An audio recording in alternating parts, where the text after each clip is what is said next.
व्रत किसे करना चाहिए, कितने दिन करना चाहिए, व्रत के दिन कैसे संकल्प करना चाहिए और नवीन व्रत का आरंभ, उद्यापन आदि कब नहीं करना चाहिए तथा व्रत करने वालों के लिए क्या क्या सामान्य धर्म कहे गए हैं, यह आज की वीडियो में हम जानेंगे।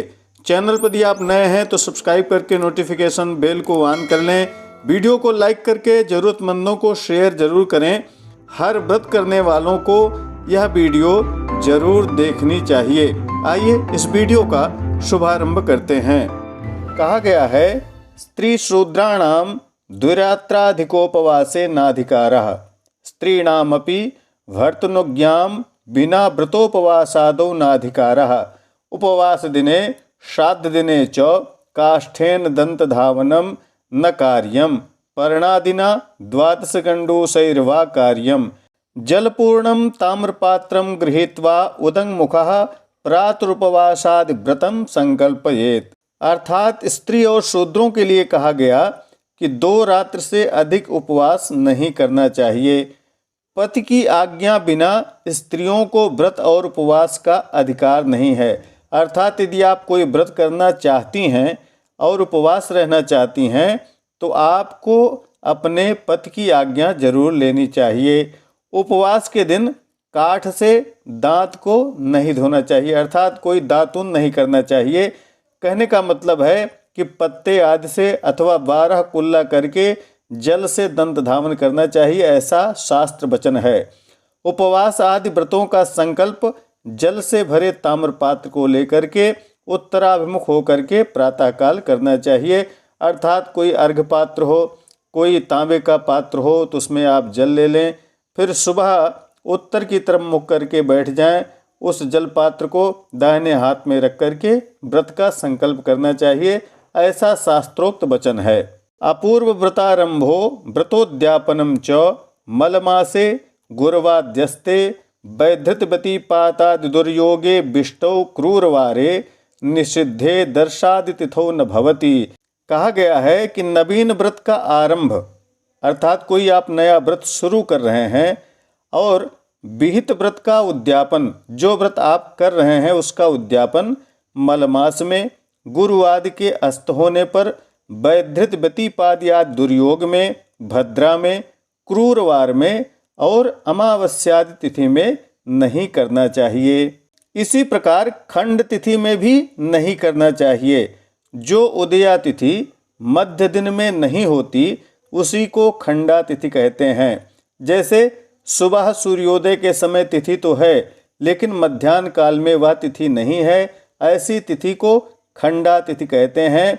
इस तिथि में भी उद्यापन आदि तथा व्रत का आरंभ आदि नहीं करना चाहिए, ऐसा सत्यव्रत कहते हैं। कहा गया है, उदयस्था तिथिर्याहि न भवेद् दिन मध्यभाग सा खंडान व्रतानाम स्यादारंभश्च समापनम। अब हम आगे यह जानेंगे कि सामान्यतः व्रत का धर्म क्या होता है, क्या आचरण हमें करना चाहिए जिस दिन हम व्रत रह रहे हैं, और क्या क्या कार्य नहीं करने चाहिए। कहा गया है, क्षमा सत्यम दया दानम शौचमिंद्रिय निग्रह देव पूजा च हवनम संतोषम स्तेय वर्जनम सर्वव्रते स्वयं धर्मः। अर्थात क्षमा, सत्य, दया, दान, शौच, इंद्रिय निग्रह, देव पूजा, हवन, संतोष और चोरी न करना, यही सब व्रतों का सामान्य धर्म है। अर्थात कोई भी व्रत आप करते हैं तो इन चीज़ों को आपको ध्यान में रखना चाहिए, इन सभी नियमों का आपको पालन करना चाहिए। अत्र होमो व्याहृतिभिः कामव्रत विशेषे ज्ञेयः यद्देवताया उपोषण व्रतम तद्देवता जपस तद्ध्यानम तत्कथा श्रवणम तदर्चनम तन्नाम श्रवण कीर्तनादिकम कार्यम उपवासे नावलोकन गंधादिकमभ्यंगम तांबूलमनुलेपनम च त्यजेत। अब कहते हैं कि यहाँ होम व्याहृतियों से किया जाता है। विशेषतः काम व्रत में जिस देवता का उपवास आप कर रहे हैं, जिस देवता के निमित्त आप व्रत कर रहे हैं, उस देवता के मंत्र का जप करना चाहिए, उस देवता का ध्यान करना चाहिए, उसी की कथा सुननी चाहिए, उसी की पूजा करनी चाहिए, उसी के नाम का कीर्तन और उसी के नाम का श्रवण आदि भी करना चाहिए। उपवास में अन्न का देखना, गंधयुक्त तेल का मर्दन करना, पान खाना, सुगंधित उबटन लगाना मना किया गया है। यह सब कार्य व्रत में नहीं करना चाहिए।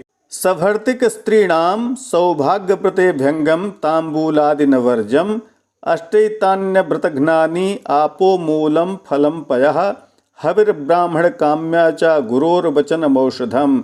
अब कहते हैं कि सौभाग्यवती स्त्रियों को सौभाग्य व्रत में उबटन, तेल, पान आदि वर्जित नहीं है। अर्थात कोई सौभाग्य का व्रत कर रही हैं, पति के दीर्घायु के लिए कर रही हैं, तो सौभाग्यवती स्त्रियों को यह सब मना नहीं है। वह उबटन लगा सकती हैं, तेल मर्दन कर सकती हैं, पान आदि भी खा सकती हैं। जल, मूल, फल, दूध, हविष्य, ब्राह्मण की इच्छा, गुरु का वचन और औषधि, इन 8 से व्रत का भंग नहीं होता। अर्थात आप जल पी रहे हैं या कोई कंदमूल खा रहे हैं या फल खा रहे हैं, दूध पी रहे हैं, कोई हविष्यान्न खा रहे हैं, ब्राह्मण की इच्छा पर आप कुछ ले रहे हैं या आप अपने गुरु के वचन का पालन कर रहे हैं, कोई औषधि का भक्षण आप कर रहे हैं व्रत के दिन, तो इससे व्रत का भंग नहीं होता, ऐसा वचन शास्त्रों में आया है। आशा है व्रत के संबंध में यह जानकारियाँ आपके लिए लाभकारी होंगी, उपयोगी होंगी। आगे की वीडियो में हम यह जानेंगे कि यदि व्रत के नियम आदि भंग हो जाएं और कोई विघ्न उपस्थित हो जाए तो उसका क्या प्रायश्चित होता है, कैसे प्रायश्चित करना चाहिए, यह सब हम आगे की वीडियो में जानेंगे। इसी तरह की प्रामाणिक जानकारियों के लिए बने रहें हमारे साथ। नमस्कार, जय विश्वनाथ।